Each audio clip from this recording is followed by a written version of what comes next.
जय हिंद दोस्तों, स्वागत है आप सभी का मेरी क्लासेस कॉमर्स विद सीए आनंद बंधु में। आज से अकाउंटेंसी की 11th क्लास की डेमो क्लास में स्टार्ट कर रहा हूँ, जिसका जो फुल कोर्स है वो 1 जून से स्टार्ट होगा और जिसका ड्यूरेशन जो है 4 मंथ रहेगा। इन 4 मंथ के अंदर मैं पूरा सिलेबस कंप्लीट कर दूंगा और जो मैं बुक रेफ़र कर रहा हूँ इस कोर्स को कंप्लीट करने के लिए 11th क्लास का, वो टी.एस. ग्रेवाल है। इस क्लासेस की जो ख़ास बात है वो ये है कि पूरा कोर्स तो मैं टी.एस. कंप्लीट करूँगा ही, जिसमें टी.एस. ग्रेवाल के लगभग सारे क्वेश्चन कंप्लीट करवाऊँगा। मेन जो फोकस मेरा इसमें रहेगा कि हर चैप्टर के एंड में मैं आप सभी को 2 या 3 मास्टर क्वेश्चन करवाऊँगा, जो पूरे के पूरे सिलेबस को आपको कवर करेगा। इन मास्टर क्वेश्चन को करने के बाद आप उस चैप्टर के जितने भी क्वेश्चन हैं सभी को अटेम्प्ट कर पाएंगे। देखो बेसिकली होता क्या है, जब एग्ज़ाम आता है तो उसमें क्या है, टी.एस. ग्रेवाल है बहुत मोटिव, ठीक है।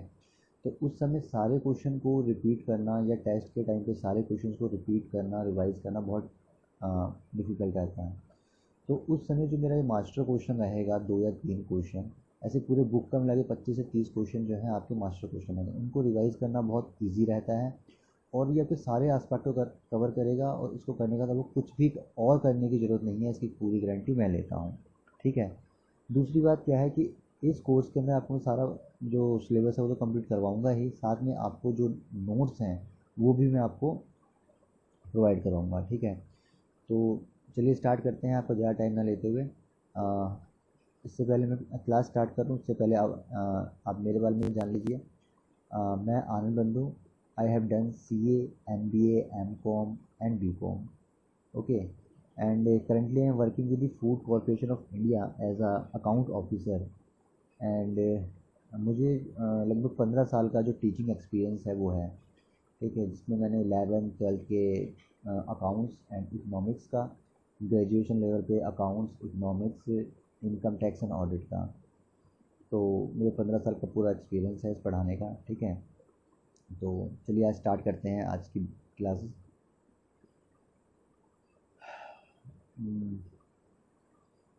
तो जो आज का क्लास है जो मैंने डेमो के लिए सिलेक्ट किया है वो है अकाउंटिंग इक्वेशन। अब इस अकाउंटिंग इक्वेशन हम स्टार्ट करें इससे पहले हम अकाउंटेंसी अकाउंट्स को समझ लेते हैं, ठीक है, कि अकाउंट्स है क्या, हम क्यों अकाउंट्स पढ़ते हैं, अकाउंट्स की ज़रूरत क्या है, ठीक है। तो अकाउंट्स जो है इसका मेन पर्पस है बिजनेस में हुए जितने भी मॉनेटरी ट्रांजेक्शन हैं उसको रिकॉर्ड करना, ठीक। तो जितने भी ट्रांजेक्शन हम रिकॉर्ड करेंगे उसका एम क्या है रिकॉर्ड करने का, कि हमें ये पता चले कि क्या हमने प्रॉफिट किया है और क्या लॉस किया है, ठीक है। वैसे भी कोई भी हम बिज़नेस करते हैं, चाहे छोटा सा दुकानदार हो या फिर बहुत बड़ा ऑर्गेनाइजेशन, बहुत बड़ी कंपनी हो, सभी का मेन पर्पस क्या है, पैसे कमाना और अर्निंग करना, ठीक है, प्रॉफिट कमाना। तो ये प्रॉफिट हमें कैसे पता चलेगा, जब हम सारे ट्रांजेक्शन को सिस्टमेटिक तरीके से लिखेंगे और at the end of the period, यानी किसी भी पीरियड के अंत में, चाहे वो 1 महीने का हो, 1 मंथ का हो, 6 मंथ का हो या साल का हो, जब वो पीरियड ख़त्म होगा उस पीरियड पे हमें ये पता लगाना कि भाई मैंने पूरे साल में या इस पीरियड के अंदर कितना एक्सपेंस किया, किस किस चीज़ों पे एक्सपेंस किया और मैंने टोटल कितना प्रॉफिट कमाया, ठीक है। इन सब काम को करने के लिए हमें अकाउंटेंसी या अकाउंट्स की ज़रूरत पड़ती है, ठीक है। अब जो 11th क्लास के अंदर हमारा जो सिलेबस है उसको मैंने 3 पार्ट में डिवाइड किया है, ठीक है। एक तो है बेसिक थ्योरी, ठीक है, ये जहाँ पे मेरा कर्सर आ रहा है, ये एक तो है बेसिक थ्योरी, बेसिक थ्योरी, ठीक। जो बेसिक थ्योरी है ये बहुत सारा है, अकाउंट 11th के अंदर तो खासकर बहुत सारा है, क्योंकि आप इनिशियल लेवल पे अकाउंटेंसी स्टार्ट कर रहे हैं, अकाउंट्स पढ़ने जा रहे हैं, तो आपको बहुत सारी थ्योरी पढ़नी पड़ती है, जैसे डेटर्स क्या हैं, क्रेडिटर्स क्या हैं, बैंक रिकन्सिलेशन क्या है, एसेट्स क्या हैं, लाइबिलिटीज़ क्या हैं, करंट एसेट्स क्या हैं, ठीक है। ऐसे बहुत सारी थ्योरीज हैं। अब इन थ्योरी को अगर मैं आपको एक साथ पढ़ाने बैठ जाऊँ तो पहली बात तो बहुत बोरिंग हो जाएगा, दूसरा आपको ये याद नहीं रहेगा क्योंकि आप इसे कोरिलेट नहीं कर पाएंगे, ठीक है। तो मैंने क्या काम किया है, इस बेसिक थ्योरी को मैंने पार्ट्स में डिवाइड कर दिए हैं। हम कोई भी बेसिक थ्योरी नहीं पढ़ेंगे, ठीक। हम सीधा एक चैप्टर स्टार्ट करेंगे, उस चैप्टर के अंदर जितनी भी बेसिक थ्योरी की ज़रूरत होगी मैं आपको उस चैप्टर के अंदर उतना थ्योरी बता दूंगा, ठीक है, ताकि आप उसे कोरिलेट कर पाएँ और उसको आसानी से ग्रैप्स और रिटेन भी कर पाएँ, ठीक है। तो ग्रेजुअली हम जो बेसिक थ्योरीज है उसको हम ग्रेजुअली पढ़ेंगे, ठीक है। फिर सेकंड अपना आता है chapter specific theory. Chapter specific theory के अंदर क्या होगा कि जैसे हम मान लो डेप्रेशन पढ़ेंगे या फिर अकाउंटिंग इक्वेशन ही पढ़ रहे हैं, तो इस चैप्टर को करने के लिए हमें कुछ नॉलेज, कुछ थ्योरी की ज़रूरत पड़ेगी, ठीक है। तो वो थ्योरी हम उसी चैप्टर में पढ़ लेंगे, ठीक। और साथ के साथ जो अपनी बेसिक थ्योरी है उसको भी कवर करते जाएंगे, ठीक है जी। फिर नेक्स्ट स्टार्ट होता है अपना प्रैक्टिकल क्वेश्चन। प्रैक्टिकल क्वेश्चन में आपको बता ही चुका हूँ कि प्रैक्टिकल क्वेश्चन में क्या होगा, जितने भी मेरे टीएस ग्रेवाल के अंदर क्वेश्चन हैं वो हम सारे कवर करेंगे लगभग, लेकिन जो मास्टर क्वेश्चन है वो भी उस चैप्टर करेंगे, जो आपको हेल्प करेगा एग्ज़ाम के टाइम पे। और वैसे भी आपको बहुत ज़्यादा हेल्प करने वाला है, क्योंकि आप 2 या 3 क्वेश्चन करके आप पूरे 50 या 100 क्वेश्चन आप कर पाएंगे ईजिली, ठीक है। तो ये रहेगा, ठीक है। अब हम स्टार्ट करते हैं। जो मेरा आज का पहला टॉपिक जो मैंने लिया है सिलेबस के अंदर, वो है अपना ये अकाउंटिंग इक्वेशन का। तो इससे पहले हम अकाउंटिंग इक्वेशन को कंप्लीट करें, इससे पहले हम बेसिक थ्योरी पढ़ लेते हैं, ठीक है।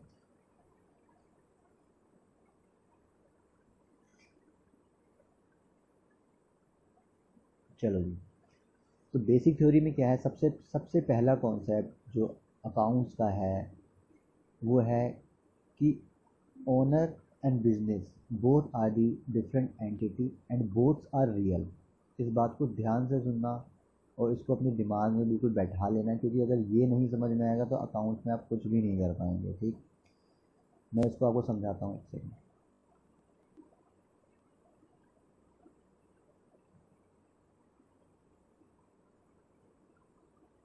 देखिए, कोई भी बिजनेस चलता है तो एक होता है ओनर,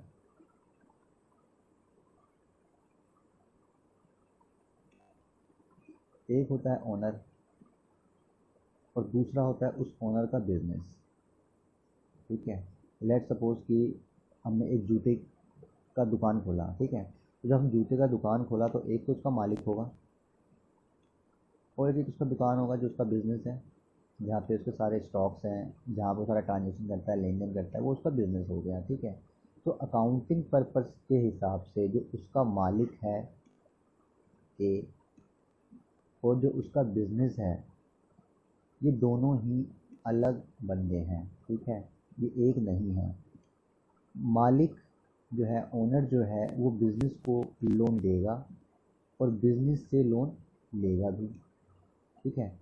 यानी अकाउंट्स के नज़रिए में या हम लॉ के नज़रिए में कहें, कानून के नज़र में कहें, तो ये दोनों एक अलग अलग जीते जागते आदमी हैं, ठीक है। ये एक डिफरेंट एंटिटी है और बोथ आर रियल, ठीक है। ये बात आपको समझ में आती है। मैं एक बार दोबारा रिपीट कर देता हूँ यहाँ पे कि कोई भी एक जूते की फैक्ट्री है या कोई भी कंपनी है, कोई भी ऑर्गेनाइजेशन है, तो उसके अंदर जो उसका ओनर है, जिसने उस कंपनी को सेटअप किया है, जिसका उसके ऊपर सोल अथॉरिटी है, कंट्रोल है उस बिज़नेस के ऊपर, वो, और जो बिज़नेस है जिसको वो रन कर रहा है, ये दोनों ही एक अलग अलग बंदे हैं, ठीक। पहली बात। दूसरी बात कि जो भी हम अकाउंट्स के अंदर इनिशियल लेवल से लेके एंड लेवल तक हम जो भी अकाउंट्स पढ़ते हैं, तो सारी की सारी जब मैं अकाउंटिंग करूँगा, जर्नल एंट्रीज करूँगा या वटेवर कुछ भी हम करेंगे अकाउंट्स के अंदर, वो ओनर के नज़र से नहीं करेंगे, हम वो बिज़नेस के पर्सपेक्टिव व्यू से करेंगे, ठीक है। बिज़नेस को ध्यान में रखते हुए सारी एंट्री और सारी अकाउंटेंसी को हम पढ़ेंगे, ठीक है। अकाउंट्स हम पढ़ेंगे।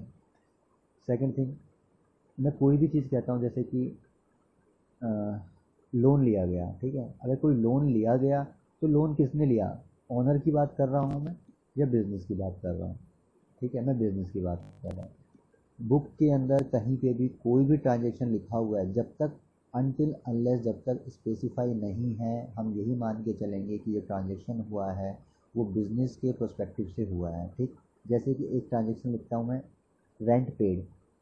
तो जब मैं रेंट पेड की बात करूँ तो अब आपके पास दो बंदे हैं, एक ओनर है और एक बिजनेस है। तो रेंट पेड किसने किया है, ओनर ने किया है या बिजनेस किया है। अनटिल अनलेस जब तक ओनर का नाम ना आए, किसी थर्ड पार्टी का नाम ना आए, हमें सिर्फ यही मान के चलना है कि बिजनेस ने रेंट पे किया है, या लिखा हुआ होता है रेंट रिसीव, तो भी मैं यही मान के चलूँगा कि रेंट किसने रिसीव किया है, बिजनेस ने। ठीक है। यानी जब भी आप एंट्री करें, जब भी आप अकाउंट्स पढ़ो, जब भी आप कुछ भी अकाउंटेंसी में करो, तो अपने आप को बिजनेस मान लो कि मैं बिजनेस हूँ। ठीक, अब वहाँ पे लिखा हुआ है, एक लाइन लिखी हुई है कि रेंट पेड, तो मैंने किससे रेंट पे किया है? मैंने पे किया, और मैं कौन हूँ? बिजनेस हूँ। ठीक है जी, यहाँ तक आपको बात समझ में आती है? चलो आगे चलते हैं।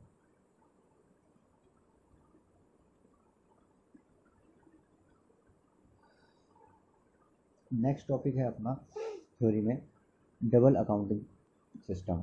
ठीक है, डबल अकाउंटिंग सिस्टम या डबल अकाउंटिंग प्रिंसिपल, ये क्या चीज़ है? कहने का मतलब ये है कि बिजनेस के अंदर कोई भी अगर ट्रांजैक्शन होगा तो उसके दो इफ़ेक्ट होंगे। ठीक, कोई भी ट्रांजैक्शन होगा तो उसका हमेशा दो इफ़ेक्ट आएगा। कैसे? मान लो मैंने किसी को पैसे दिए, मैंने किसी को पैसे दिए, तो जब मैंने किसी को पैसे दिए तो किसी ने पैसे लिए भी तो। ठीक, जब मैंने किसी को पैसे दिए तो किसी ने पैसे लिए भी। मैंने किसी को लोन दिया, मैंने किसी को लोन दिया तो किसी ने लोन लिया। वैसा वर्सा, मैंने अगर लोन लिया है तो किसी ने दिया होगा। यानी दो इफेक्ट आ रहे हैं, हमेशा दो बंदे इन्वॉल्व होंगे। ठीक, अगर जैसे कि किसी का प्रॉफिट होगा तो किसी का लॉस होगा। भाई किसी को प्रॉफिट होगा तो दूसरे का लॉस तो होगा ही। अगर मुझे लॉस होगा तो किसी को प्रॉफिट होगा। ठीक, तो कोई भी ट्रांजैक्शन होगा उसके दो इफेक्ट आएंगे। और अपना हमने जो ये आज का जो चैप्टर है ये अकाउंटिंग इक्वेशन, इसके लिए एक डबल अकाउंटिंग सिस्टम का बहुत इम्पोर्टेंट है, क्योंकि जो अकाउंटिंग इक्वेशन है वो इसी बात को रिप्रेजेंट करता है कि डबल अकाउंटिंग सिस्टम क्या है। ठीक है, अकाउंटिंग इक्वेशन में हम क्या पढ़ेंगे, क्या होता है, बाद में बताता हूँ आपको। ठीक है, पहले हम ये जो थ्योरीज को कंप्लीट कर लेते हैं। तो मेरे ख्याल से डबल अकाउंटिंग सिस्टम को समझ में आ गया कि कोई भी ट्रांजेक्शन होगा उसको दो इफेक्ट होने हैं, यानी हमने दो बातें हमेशा करनी पड़ेंगी। ठीक, कहीं अकाउंट्स में कोई भी बात होगी तो उसके एक ट्रांजेक्शन के लिए मुझे दो बातें करनी है। ठीक है जी, चलो जी, अगर यहाँ तक समझ में आ गया तो आगे चलते हैं।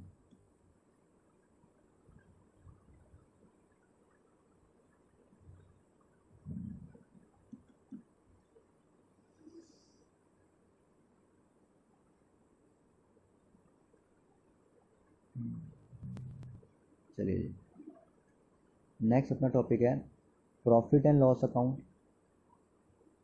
And balance sheet. सबसे पहले प्रॉफिट एंड लॉस अकाउंट देख लेते हैं।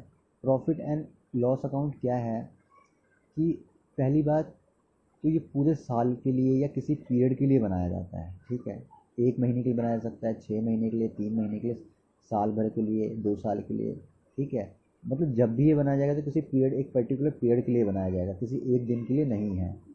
ठीक, इसका नाम है प्रॉफिट एंड लॉस अकाउंट। नाम से पता चल रहा है कि मुझे ये अकाउंट क्या बताएगा कि कितना बिजनेस के अंदर प्रॉफिट हुआ, कितना लॉस हुआ। इस अकाउंट के अंदर हम सारे ट्रांजैक्शन को रिकॉर्ड करेंगे। ठीक, और उसके बाद हम एंड में ये फाइंड आउट करेंगे, जो प्रॉफिट एंड लॉस अकाउंट है ये बनाया इस तरीके से गया है कि जब एट दी एंड आप देखोगे, प्लस माइनस करोगे, तो आपको बता देगा कि प्रॉफिट आया है, लॉस आया है। ठीक है, ये प्रॉफिट एंड लॉस अकाउंट है। ठीक, पूरे पीरियड के लिए बनता है, ये आपको बता चुका हूँ, पूरे पीरियड के लिए बनता है। क्या रिकॉर्ड करता है ये? इनकम को या गेन को या लॉस को या एक्सपेंसेस को। ठीक है, या इनकम आपको बता, या तो ये इनकम के बारे में बात करेगा या एक्सपेंसेस के बारे में बात करेगा, गेन या लॉस के बारे में बात करेगा। ठीक, प्रॉफिट एंड लॉस अकाउंट समझ में आता है। ये आपको मैं मोटे मोटे तौर पर बता रहा हूँ। जब हम पर्टिकुलर ये चैप्टर पढ़ेंगे प्रॉफिट एंड लॉस अकाउंट का, आपको डिटेल में पता चलेगा कि प्रॉफिट एंड लॉस अकाउंट क्या होता है। ठीक है, या फिर नेक्स्ट हम बात करते हैं बैलेंस शीट की। तो अभी मैं आपको सिर्फ एक बेसिक अंडरस्टैंडिंग दे रहा हूँ कि बैलेंस शीट या प्रॉफिट एंड लॉस अकाउंट क्या होता है। जब हम मेन चैप्टर पढ़ेंगे बैलेंस शीट के बारे में तो वहाँ पर हम डिटेल में पढ़ेंगे। ठीक है, अभी हमें जितनी ज़रूरत है आप उतना इसको समझते जाइए, मैं इतने आपको समझा रहा हूँ। ठीक, बैलेंस शीट क्या होता है? बैलेंस शीट क्या होता है, जैसे प्रॉफिट एंड लॉस अकाउंट एक पीरियड के लिए बनाया गया था, 1 महीने के लिए, 2 महीने के लिए, एक साल के लिए, उसी तरीके से बैलेंस शीट भी बनता है, लेकिन ये एज ऑन डेट होता है। अब एज ऑन डेट का मतलब क्या है?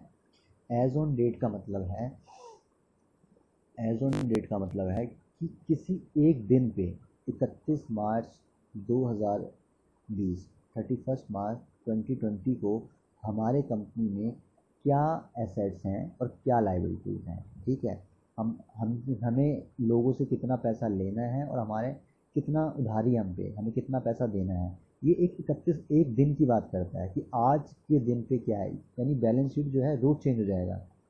ठीक, बैलेंस शीट हमारा रोज़ चेंज होता है। ठीक है, तो ये क्या रिकॉर्ड करता है, बैलेंस शीट के अंदर क्या रोज़ रिकॉर्ड करते हैं, रोज़ का स्टेटस बताता है। और रिकॉर्ड क्या करता है, ये एसेट्स को और लाइबिलिटीज़ को। ठीक है, ये एसेट्स को रिकॉर्ड करता है और लाइबिलिटीज़ को रिकॉर्ड करता है। एसेट्स क्या होते हैं हमारे और लाइबिलिटीज़ क्या होते हैं, अभी थोड़ी देर बताता हूँ मैं आपको। अभी इतना समझ लीजिए कि एसेट्स जो भी हमारे बिज़नेस के अंदर जो भी सामान पड़ा है, जो भी जिसको यूज़ करके हम काम करते हैं, वो सारे हमारे एसेट्स हैं। और लाइबिलिटीज़ क्या, सिंपली कि जो भी हम जो भी पैसे हमें बाहर देने हैं थर्ड पार्टी को, वो सारी सारी लाइबिलिटीज़ हैं हमारे। ठीक है, तो आपको प्रॉफिट एंड लॉस समझ में आ गया मोटा मोटा कि प्रॉफिट एंड लॉस अकाउंट से हमें सिर्फ इतना पता चलता है कि इनको कितना प्रॉफिट हुआ और कितना लॉस हुआ, पहली बात। और दूसरी बात, ये पूरे साल का बनाया जाता है या किसी पीरियड का बनाया जाता है। जनरली हम पूरे साल का बनाते हैं। ठीक, देन बैलेंस शीट मैंने आपको बताया। जो बैलेंस शीट क्या है, वो किसी एक दिन पे किसी फिक्स डेट पे बनाया जाता है, एज ऑन डेट है। और ये दो चीज़ को रिकॉर्ड करता है, एसेट्स को और लाइबिलिटीज़ को। ठीक है जी, अगर यहाँ तक समझ में आएगा तो आगे चलते हैं।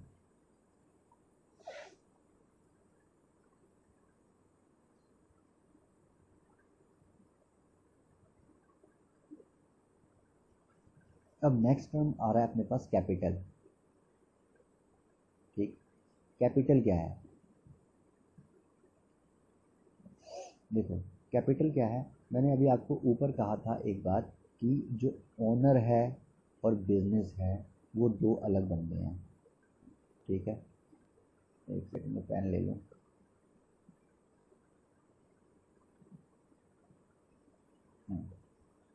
अभी मैंने आपको कहा था ना कि जो ओनर है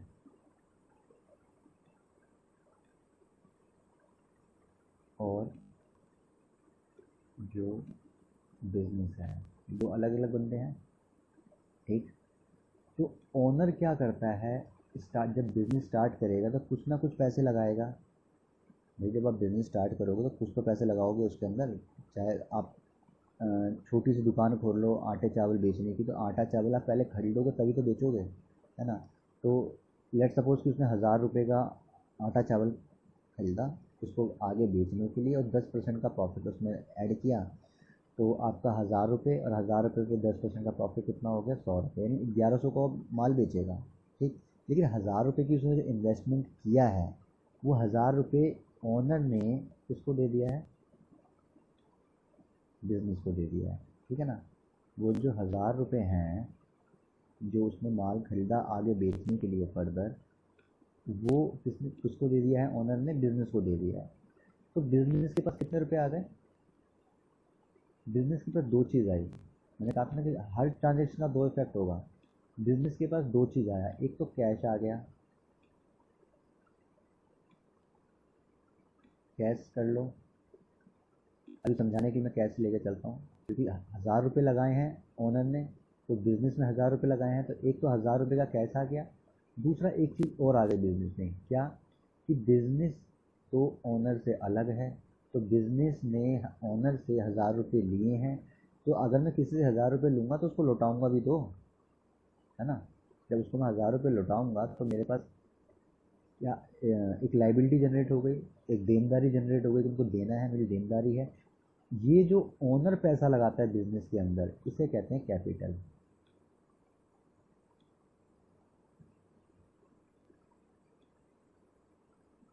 ठीक है,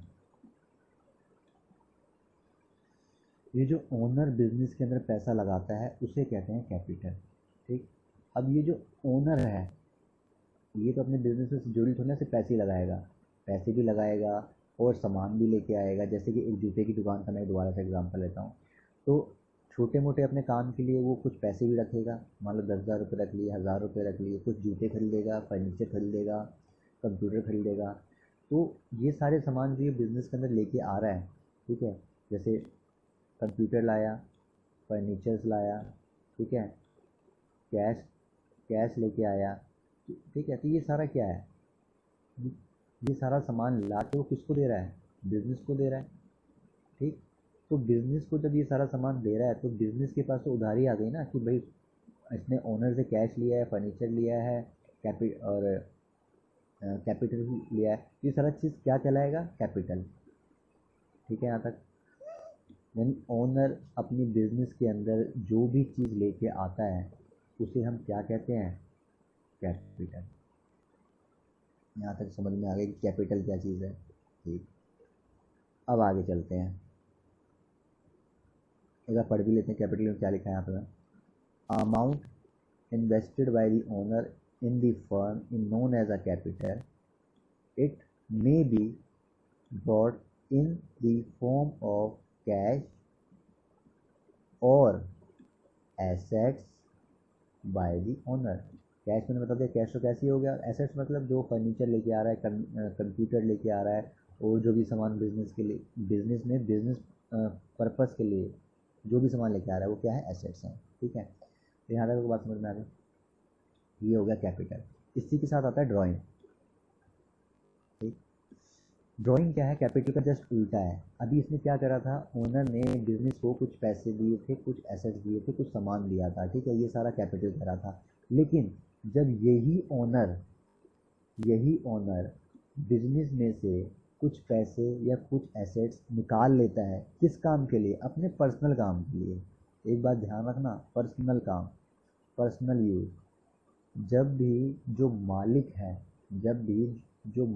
है वो बिजनेस में से कोई भी सामान, चाहे वो कैश हो या कोई एसेट्स हो, अपने पर्सनल यूज़ के लिए बिजनेस से वो पैसा वापस ले लेता है, तो उस चीज़ को, इस ट्रांजैक्शन को हम ड्राइंग कहते हैं। ठीक है यहाँ तक? अगर मैं अब ड्राइंग की बात करूँ तो इसका भी दो इफेक्ट हुआ। कैसे?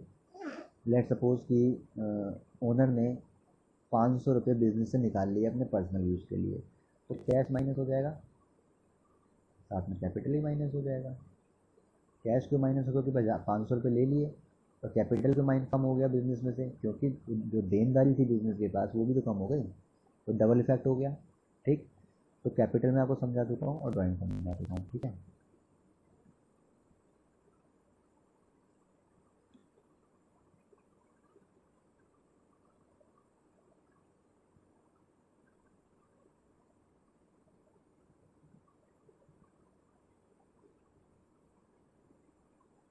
चलो जी अब आगे चलते हैं। ड्राइंग हो गया अपना।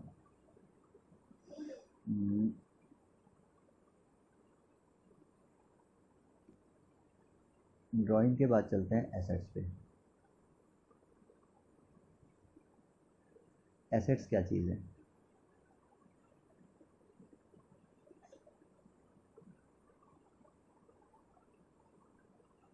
हाँ जी, एसेट्स क्या चीज़ है? एसेट्स यूज समझ लो कि एसेट्स वो सारा सामान, वो वो कोई सी भी चीज़ हो जो जो ओनर है अपने बिजनेस को रन करने के लिए जो भी सामान वो यूज़ करता है वो एसेट्स कहलाता है। चाहे वो कैश हो, चाहे वो फर्नीचर हो, चाहे वो कंप्यूटर हो, चाहे वो मशीनरी हो, कुछ भी हो, वो एसेट्स कहलाएगा। ठीक है, यानी कोई भी वो सामान जिसका यूज़ करके, जिसका इस्तेमाल करके जो ओनर है बिज़नेस को चलाएगा, जिसके हेल्प से बिज़नेस को चलाएगा, वो उस कंपनी का एसेट्स कहलाएगा। ठीक, वो वो कैश भी हो सकता है। ठीक है, एंड कैश भी हो सकता है, और दूसरा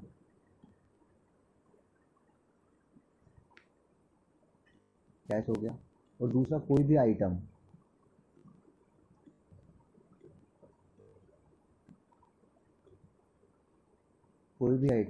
जिसका यूज़ करेगा वो किस पर्पस के लिए?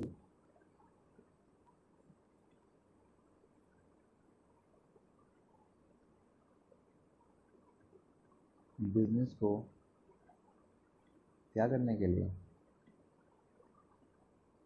रन करने के लिए। ठीक है, तो बिजनेस को चलाने के लिए वो जिस भी आइटम का यूज़ करेगा, कैश और कैश के अलावा जैसे फर्नीचर, कंप्यूटर, मशीनरी, ट्यूबलाइट, जिसका भी यूज़ करके वो अपने इस्तेमाल करके या जिसके हेल्प से वो अपने बिजनेस को रन करता है। उन सभी चीज़ों को एसेट्स कहते हैं, ठीक है।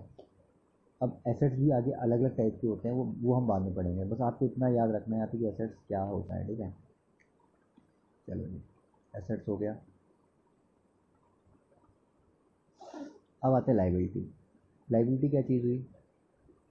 जैसे एसेट्स है वैसे लाइबिलिटीज़ भी है। लाइबिलिटीज़ में क्या है कि कोई भी देनदारी, यानी कोई भी चीज़ मैंने उधार लिया है, कोई भी चीज़ मैंने किसी बंदे से, थर्ड पर्सन से उधार लिया है, यानी बिजनेस ने, मैं बिजनेस की बात कर रहा हूँ, ठीक, ओनर की बात नहीं कर रहा।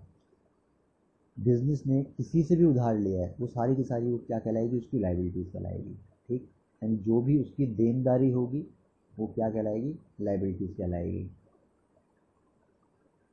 जैसे अभी ओनर ने, जो ऊपर भी हम पढ़ रहे थे, ओनर ने बिजनेस को 1000 रुपये दिया था एज अ कैपिटल, ठीक।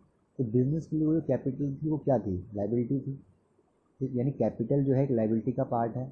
यहाँ तक समझ में आता है? जो भी उधारी है कंपनी ने, बिजनेस ने, कंपनी ने, दुकान ने, ठीक है, जो भी उधार लिया है किसी से भी, चाहे वो मालिक ही क्यों ना हो, वो सारा का सारा चीज़ क्या कहलाएगा? वो लाइबिलिटी कहलाएगा, ठीक। एसेट, ठीक। तो आपको एसेट समझ में आ गया कि वो कोई भी प्रोडक्ट, कोई भी चीज़ जिसके यूज से, जिसके इस्तेमाल करके बिजनेस चलाया जाएगा वो एसेट कहलाएगा। और जो भी उधारी हमने ले रखी है, जो भी पैसा हमने लिया है, वो सारे के सारे लाइबिलिटीज कहलाएगी, ठीक। अब आते हैं गुड्स पे।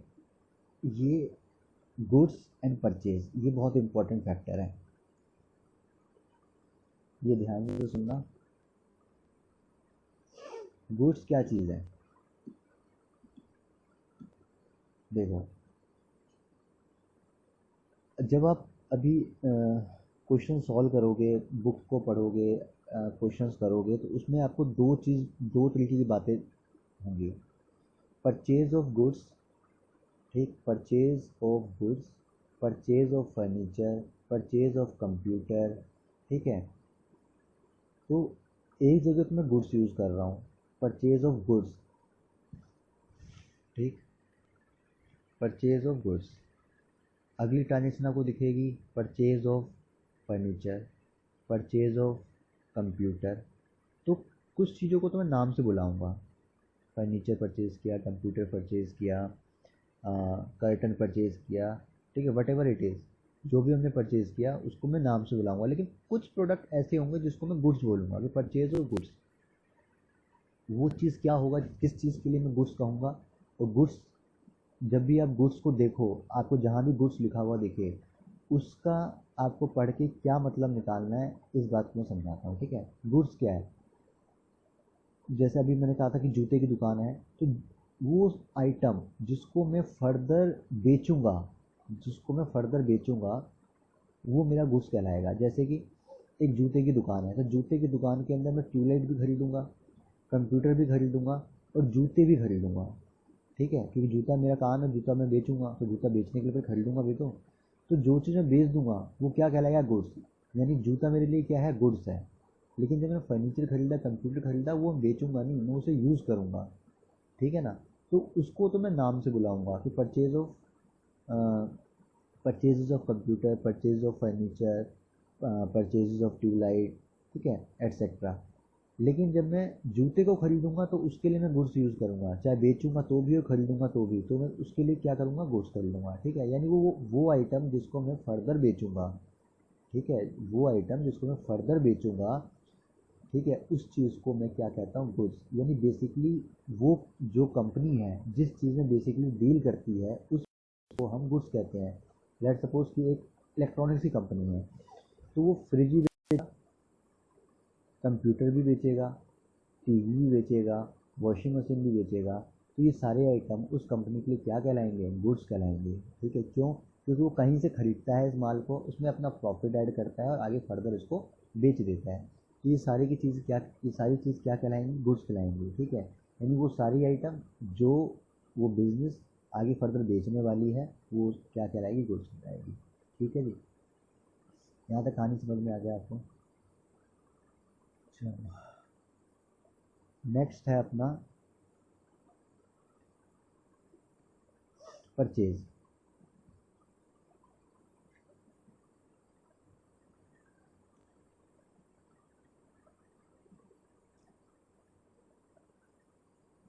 नेक्स्ट है अपना परचेज।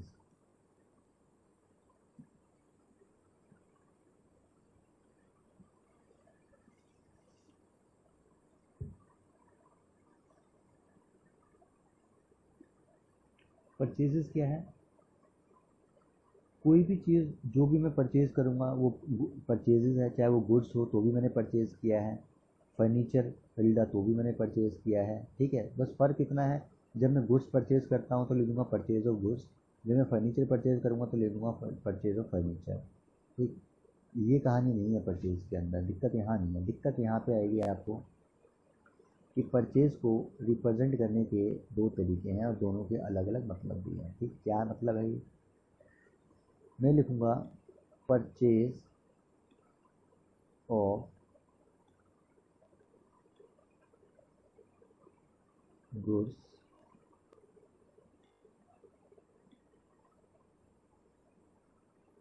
फ्रॉम राम। सेकंड लिखूँगा परचेज ऑफ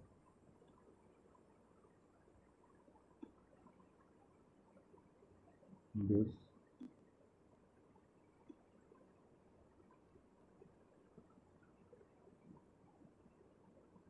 गुड्स विद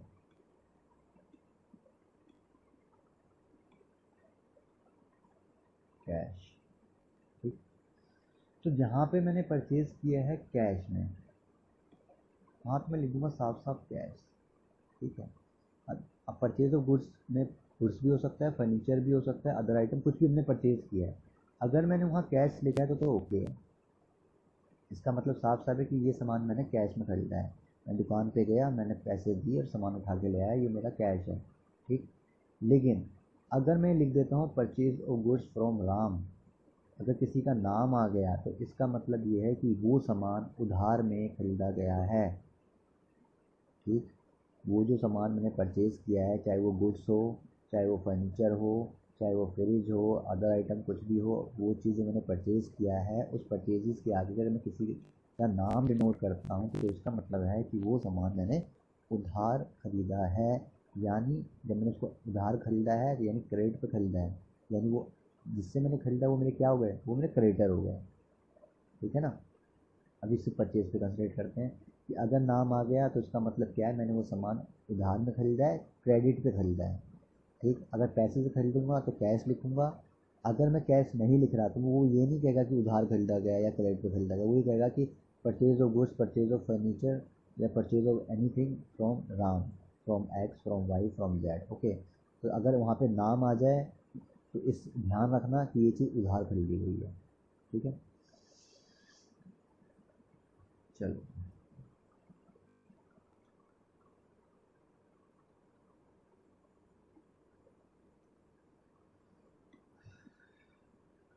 आगे चलते हैं। परचेज रिटर्न सिंपल है, परचेज रिटर्न में ज़्यादा कुछ नहीं है। जो हमने ऊपर परचेज़ किया था अगर उसको हम रिटर्न कर देंगे, कोई सामान हम खरीदते हैं उसको वापस लौटा देते हैं, जैसे आजकल ऑनलाइन ज़माना में फ्लिपकार्ट से या अमेजोन से कोई भी सामान खरीदा, हमें पसंद नहीं आया तो हमने उसे वापस लौटा दिया, that is called purchase return. Okay, when purchase goods are return to the supplier these known as a purchase return. Okay, simple है, आगे चलते हैं। सेल्स, सेल्स क्या है? जैसे परचेज था एग्जैक्टली उल्टा सेल है। ठीक, सेल करके हम रेवेन्यू जनरेट करते हैं, सिंपल सी बात है, जब मैं सेल करूँगा तभी रेवेन्यू के तभी पैसे आएंगे और रेवेन्यू जनरेट होगा और मैं उसमें प्रॉफिट कमाऊँगा। ठीक, ये भी परचेज़ की तरह है, जो सेल है या तो वो कैश में होगा या फिर उधार होगा। जैसे परचेज़ में था, सेल के अंदर भी दो कंपोनेंट है। अगर तो मैं कैश खरीदूँ, कैश करूँगा यानी मैंने पैसे लेके सामान बेचा है, तो वहाँ पे मैं बाकायदा लिखूँगा कि sales of goods with cash, sales of furniture, sales of newspaper with cash. ठीक है, कैश का नाम आ रहा है। अगर कैश का नाम मैं नहीं ले रहा तो मैं ये नहीं कहूँगा कि मैंने उधार बेचा है, मैं बोलूँगा sales of sales of goods to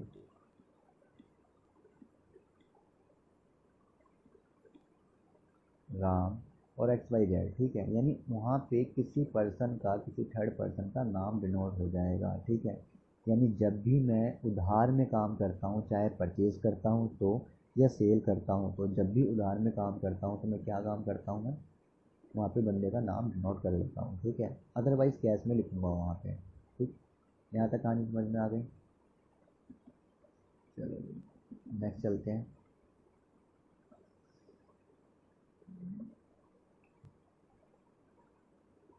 then है आपका सेल्स रिटर्न। जैसे सेल्स है, सेम वैसी सेल्स रिटर्न है। जो भी सामान मैंने बेचा वो मेरे को वापस जो मेरे जिनको मैंने सामान बेचा था उसको वापस लौटा दिया, that is called sale return, ठीक है। When sold good are return from customer due to any reason is known as a sale return, ठीक है। चलो जी, दो इम्पोर्टेंट चीज़ और रह गया है इसके अंदर, फिर हम प्रैक्टिकल क्वेश्चन की तरफ चलेंगे। डेटर एंड क्रेडिटर, ठीक। इस चीज़ को ध्यान में रखना और अपने अंदर बैठा लेना दिमाग में कि डेटर्स हम किसे कहते हैं और क्रेडिटर किसे कहते हैं, ठीक है। सिंपल से शब्दों में बताऊंगा, डेटर्स वो हैं जिनको हमें पैसे देने हैं, ठीक है। जिसको हमें पैसे देने हैं डेट इज़ कॉल्ड डेटर्स,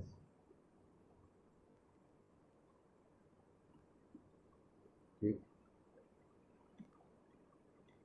जिसको भी हमें पैसे देने हैं, ठीक। मैं लिख देता हूँ,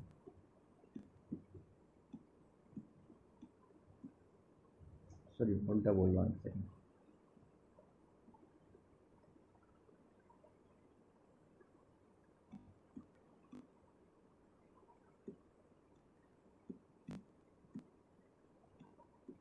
ठीक है, जिससे भी हमें पैसे लेने हैं, जिससे भी हमें पैसे लेने हैं वो हमारे क्या कहलाएंगे, डेटर्स कहलाएंगे।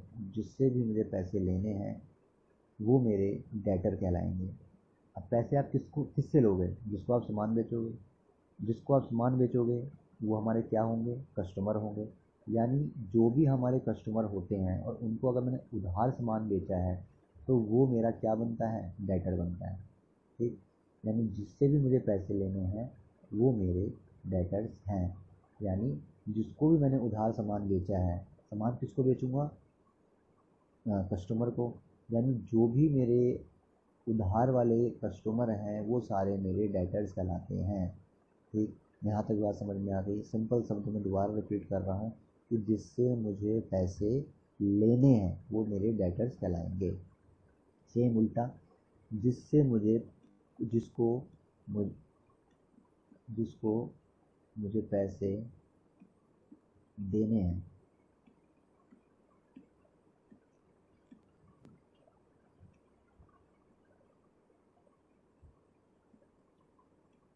ठीक है। जिसको भी मुझे पैसे देने हैं वो क्या कहलाएंगे, मेरे क्रेडिटर कहलाएंगे। यानी इस समय मैंने कोई भी माल उधार खरीद लिया है, जैसे मैंने परचेज कर लिया, जो गुड्स हैं, जैसे मेरा जूते का दुकान है, तो जब मैं जूते के दुकान में काम, मेरा जूते का बिजनेस है, तो मैं कहीं से माल उठाता हूँ और आगे उसे बेच देता हूँ।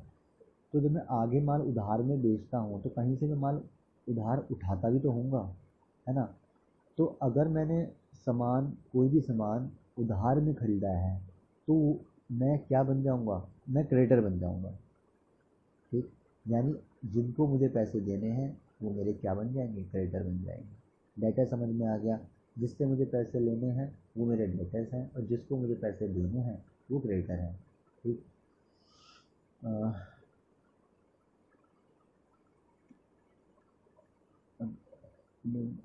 आप लोगों को एक तरीके से और समझाता हूँ इसे।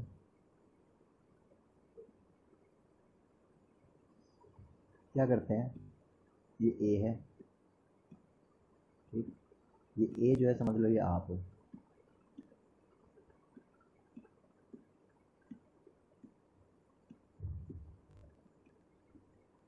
और ये बी जो है आपका फ्रेंड है।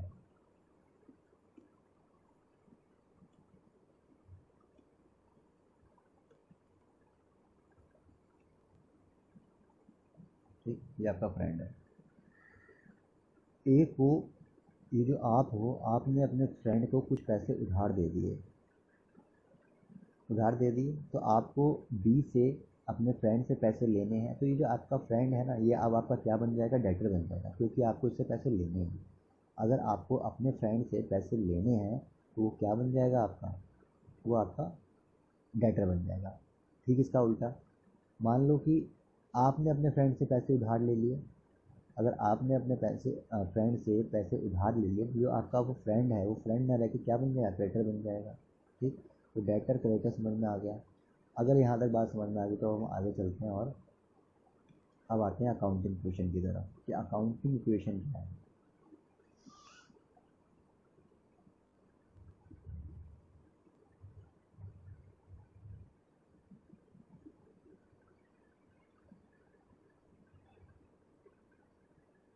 अकाउंटिंग इक्वेशन,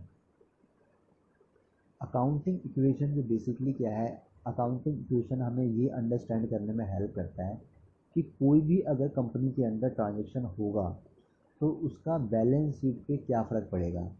ठीक है, उसका बैलेंस शीट पे क्या फ़र्क पड़ेगा। ठीक, अभी मैंने बताया था ना बैलेंस शीट क्या होता है। मेरा बैलेंस शीट में क्या दो चीज़ें होती हैं, एसेट होती है और लाइबिलिटी होता है। यानी मैं क्या कह रहा हूँ, अकाउंटिंग इक्वेशन हमें ये बताता है कि अगर कोई भी ट्रांजेक्शन होगा, कोई भी हम लेन देन करेंगे, तो उसके अंदर मेरे बैलेंस शीट में क्या फ़र्क पड़ेगा, यानी बैलेंस शीट में फ़र्क पड़ेगा, यानी मेरे एसेट्स में क्या फ़र्क पड़ेगा और लाइबिलिटी में क्या फ़र्क पड़ेगा। ठीक है, ये फ़र्क अकाउंटिंग इक्वेशन हमें सिर्फ इतना बताता है।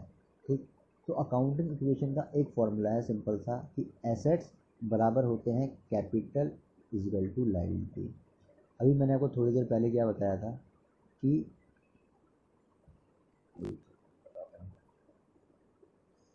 क्या बताया था कि जो बिजनेस है और जो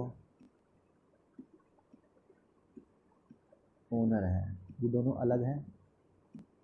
ओनर जो है बिजनेस को कुछ पैसे देता है, तो बिजनेस के पास दो चीज़ें जनरेट होती है। एक तरफ तो उसके पास कैश आ जाता है। ठीक, एक तरफ कैश आ गया, क्योंकि इस कैश को मैं यूज़ करके आगे फर्म अपने बिजनेस को रन करूँगा, तो ये मेरा कैश क्या बनता है, एसेट्स।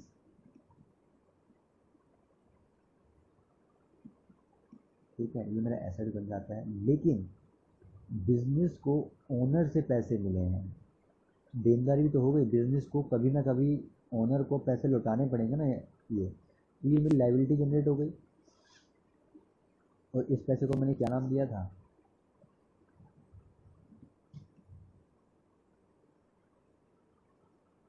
कैपिटल।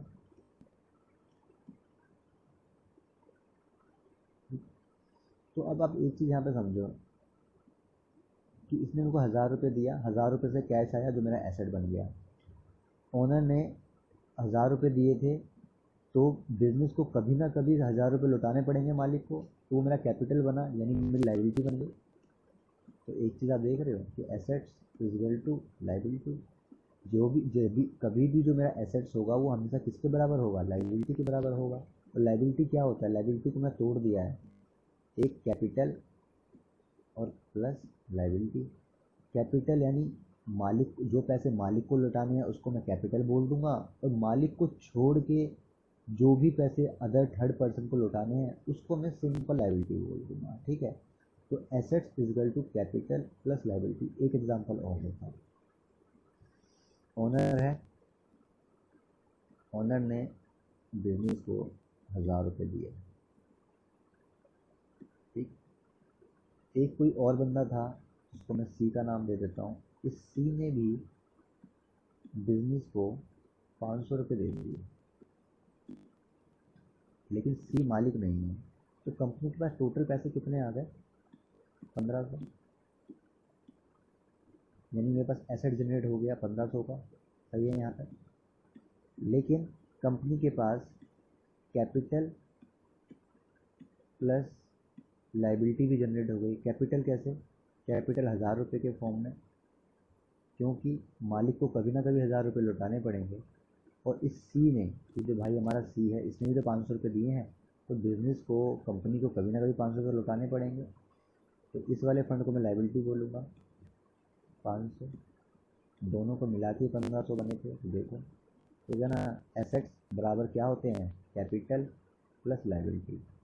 ठीक, ये है टोटल लाइबिलिटी ही है, लेकिन मालिक के फंड को अलग से डिनोट करने के लिए, ताकि हमें मोटा मोटा पता चलता रहे कि मालिक का पैसा कौन सा है और दूसरे लोगों का पैसा कौन सा है, इसलिए हमने कैपिटल अलग डिनोट किया है और लाइबिलिटी की अलग किया है। ठीक है, तो इसलिए हमने कहा assets equal to capital plus liability. ये आपको याद रखना है, और ये कैसे हुआ ये मैंने आपको समझा दिया है। ठीक है, चलो जी, अगर यहाँ तक कहानी अगर समझ में आ गई है तो अब क्वेश्चन की तरफ मूव करते हैं।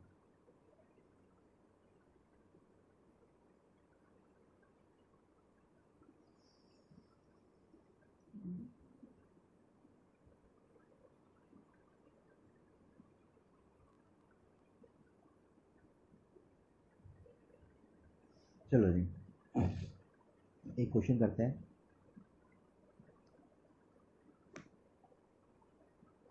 क्वेश्चन कहता है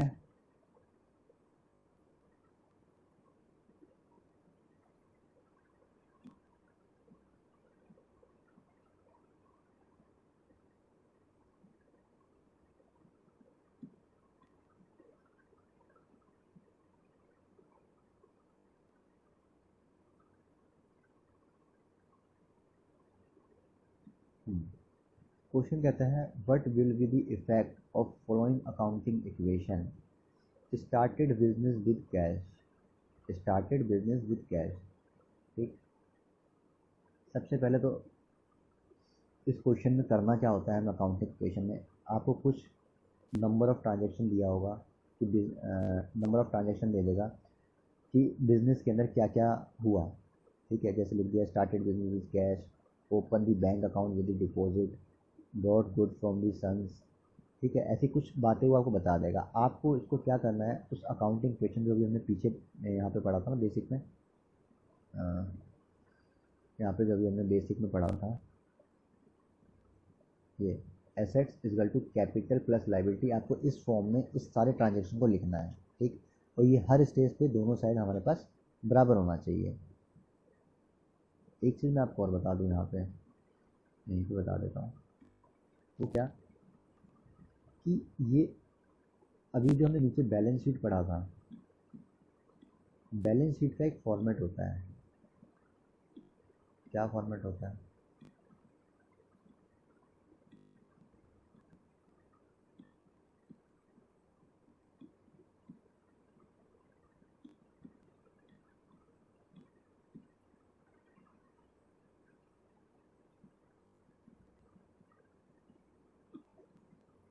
ठीक है, ये आपका लाइबिलिटी साइड है,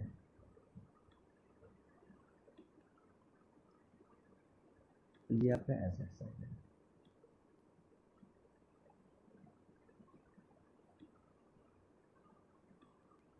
ठीक है, यहाँ पे हम लिखेंगे अमाउंट,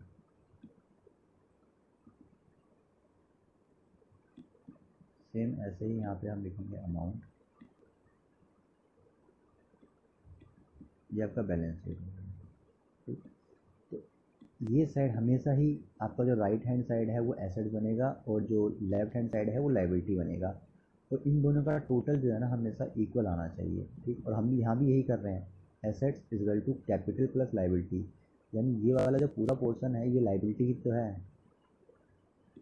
ये लाइबिलिटी है, यानी यहाँ पे कैपिटल,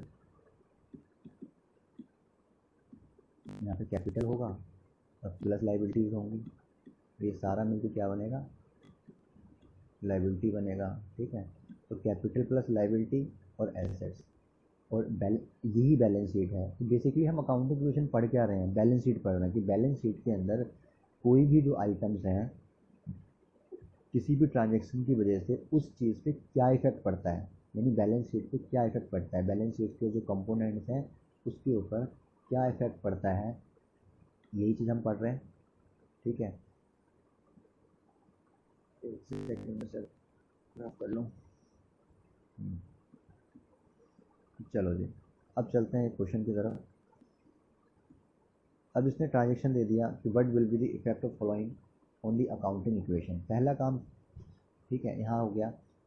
इस क्वेश्चन को सॉल्व करने के लिए आपको सबसे बढ़िया काम क्या करना है, मान लो कि 10 पॉइंट दिए हैं तो 10 पॉइंट आप मोटा मोटा पढ़ लो। ठीक, मेरे पास क्या क्या आइटम्स यूज़ हुए हैं, कैश यूज़ हुआ है, ठीक, बैंक यूज़ हुआ है, गुड्स यूज़ हुए हैं, यानी 3 चीज़ यूज़ हुआ है। ठीक, तो हमें करना क्या होगा, सबसे पहले एक साइड आप ले लो एसेट्स और लिख लो ऊपर, एक सेकंड दिखाता हूँ इसको करने सॉल्व करने का तरीका क्या है। सीरियल नंबर बनाओ, एक कॉलम में ट्रांजेक्शन बनाओ और आगे एक तरफ लिख दो जो मेरे पीछे फॉर्मूला था ना, assets assets equal to liability plus capital. ठीक है, ये आ गया यहाँ तक।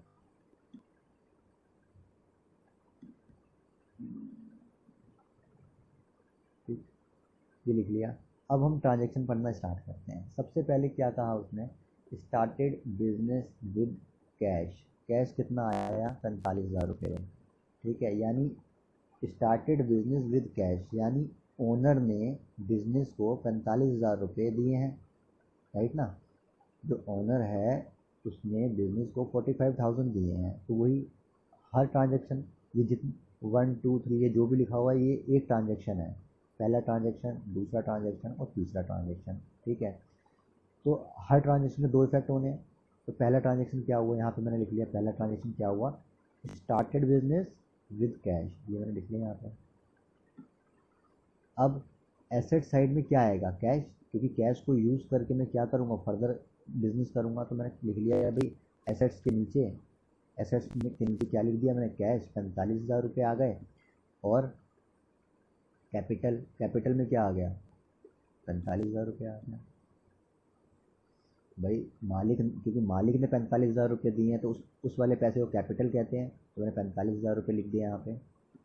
ठीक है, और दूसरा 45,000 मैंने इधर लिख दिया एसेट साइड में, कैश, क्योंकि बिजनेस के पास कैश आ गया लेकिन उधारी भी जनरेट हो गई, क्योंकि कभी ना कभी तो मालिक को पैसे लौटाऊंगा, तो ये 45,000 रुपये मैंने कैपिटल में लिख दिया।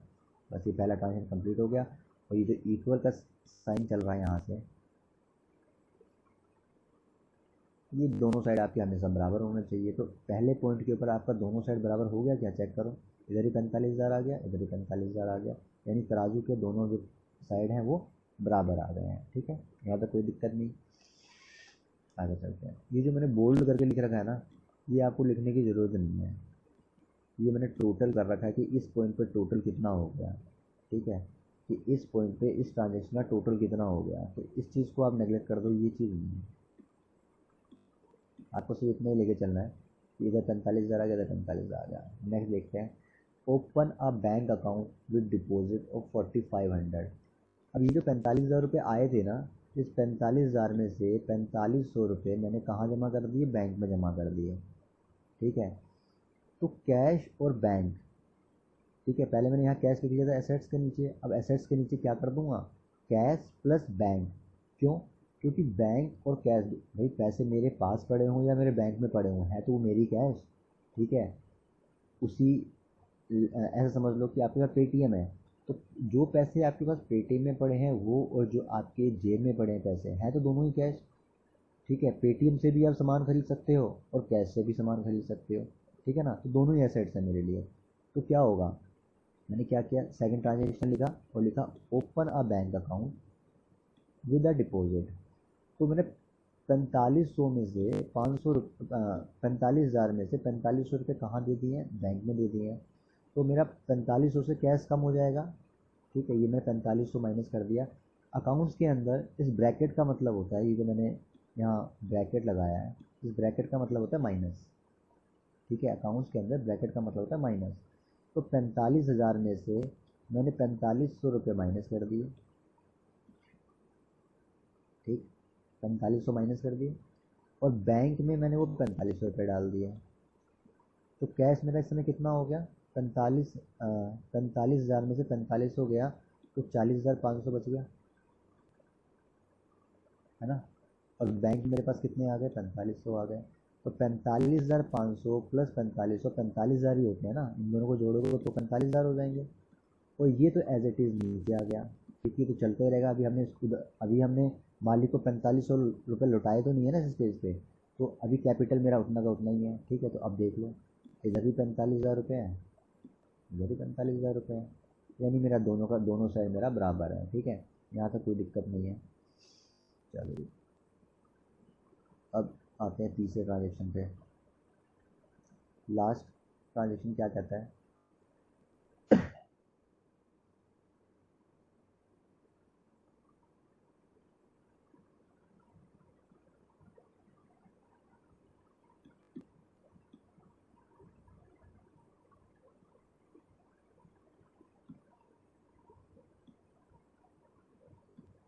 चलो, लास्ट ट्रांजेक्शन क्या कह रहा है अपना? लास्ट ट्रांजेक्शन कह रहा है कि bought goods from M S मतलब मैसर्स। ठीक है, bought goods from Messrs son and company for ₹11,200, यानी कंपनी ने 11,200 रुपये के गुड्स खरीदे। ठीक है, क्या खरीदे हैं? गुड्स खरीदे हैं। गुड्स का मतलब क्या था कि हमने वो सामान खरीदा है जिसको हम फर्दर आगे बेचेंगे, यानी जूता खरीदा है जिसको हम आगे फर्दर बेचेंगे, गुड्स खरीदा है। दूसरी बात इसमें मेरे को क्या समझ में आती है कि उस बंदे का नाम दिया हुआ है, कैश नहीं लिखा हुआ, उस बंदे का नाम दिया हुआ है। इसका मतलब क्या है कि ये मैंने गुड्स खरीदा है आगे बेचने के लिए 11,200 का, ये मैंने उधारी पे खरीदा है। ठीक, यानी उधार पे खरीदा है तो कभी ना कभी मुझे उसको पैसे तो देने होंगे, तो जो मैं जिसको पैसे देता हूँ वो मेरे क्या बनते हैं? डेटर्स। ठीक है, यानी ये मेरे क्या बन जाएगा? डेटर्स। डेटर्स को मैं डी आर करके डिनोट करता हूँ अकाउंट्स के अंदर, वो मेरे क्या बनेंगे? डेटर्स बनेंगे। ठीक है,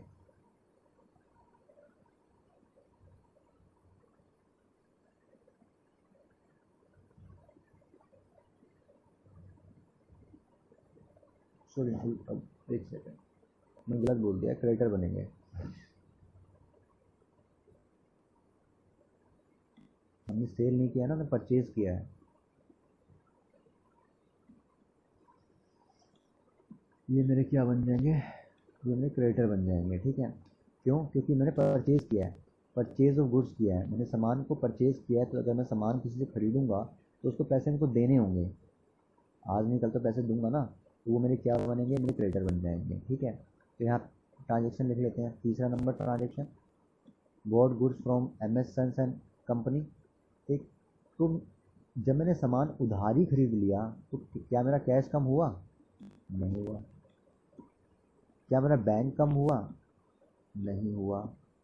ठीक, मेरे पास क्या चीज़ आ गया? माल आ गया। 11,200 का मैंने उधार में माल खरीदा है, तो मेरे पास माल आ गया, जूता आ गया। उस जूते को मैं क्या कहता हूँ? स्टॉक।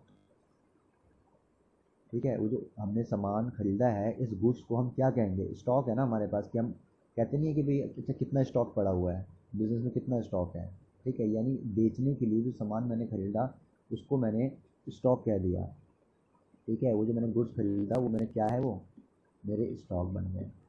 क्योंकि मेरा कैश से मैंने ख़रीदा नहीं है तो मेरा 40,500 कम नहीं हुआ, बैंक से भी नहीं ख़रीदा तो मेरा ये भी कम नहीं हुआ। तो लेकिन मेरे पास क्या आ गया? 11,200 आ गया है। अब मैंने इसको एसेट साइड में क्यों रखा है? क्योंकि इसको दोबारा मैं फर्दर बेच के बिजनेस करूँगा। ठीक है, तो ये मेरे क्या कहलाएंगे? एसेट्स कहलाएंगे। ठीक है, तो एसेट साइड में मेरा क्या आ गया? 11,200 का क्या आ गया? माल आ गया। लेकिन जो उधार में माल खरीदा है तो कभी ना कभी तो पैसे देने पड़ेंगे। ठीक है, तो सेकंड साइड में लाइबिलिटी भी जनरेट होकर देनदारी हो गई, मैं कभी ना कभी पैसे लौटाऊंगा, तो मैंने 11,200 का क्या जनरेट कर लिया? क्रेडिटर जनरेट कर लिया। ठीक है, और क्योंकि अभी तक मैंने कैपिटल जो ओनर है कंपनी का उसको पैसे नहीं लौटाए हैं, तो 45,000 मेरा एज इट इज़ आ गया। ठीक, अब देख लो इन सब का टोटल बराबर आ रहा है कि नहीं आ रहा है? इन सब का टोटल में आएगा ही, क्योंकि 40,500 और 4500 कितने बनते हैं? 45,000। तो 45,000 बराबर 45,000, दोनों साइड बराबर। 11,200 11,000, दोनों साइड बराबर हैं। ठीक है, यही अपना अकाउंटिंग इक्वेशन है, हमें और कुछ भी नहीं करना अकाउंटिंग, बस यही टेबल बनाते जाना और अपना ये चैप्टर कंप्लीट हो जाएगा। ठीक है, तो अभी तक हमने क्या समझा कि अकाउंटिंग इक्वेशन के अंदर हमें बेसिकली क्या करना है। ये सारे के सारे जितने भी आप देख रहे हैं ना, कैश हो गया, बैंक हो गया, स्टॉक हो गया, क्रेडिटर, कैपिटल, ये सारे के सारे क्या है, बैलेंस शीट के कंपोनेंट हैं। ये बैलेंस शीट के अंदर आते हैं। ये वाला साइड सारा एसेट साइड में आता है, ये वाला साइड सारा लाइबिलिटी साइड में आता है। ठीक है, तो कोई भी अगर ट्रांजेक्शन कंपनी में होता है तो उसका बैलेंस शीट पे क्या इफेक्ट पड़ेगा, कंपोनेंट पे क्या इफेक्ट पड़ेगा, बेसिकली आपको ये अंडरस्टैंड करवाना है अकाउंटिंग इक्वेशन का पर्पस। ठीक है, एक क्वेश्चन पक्का आता है 5 से 10 नंबर तक के बीच में अकाउंटिंग इक्वेशन में से। ठीक है, सबसे आसान चैप्टर है।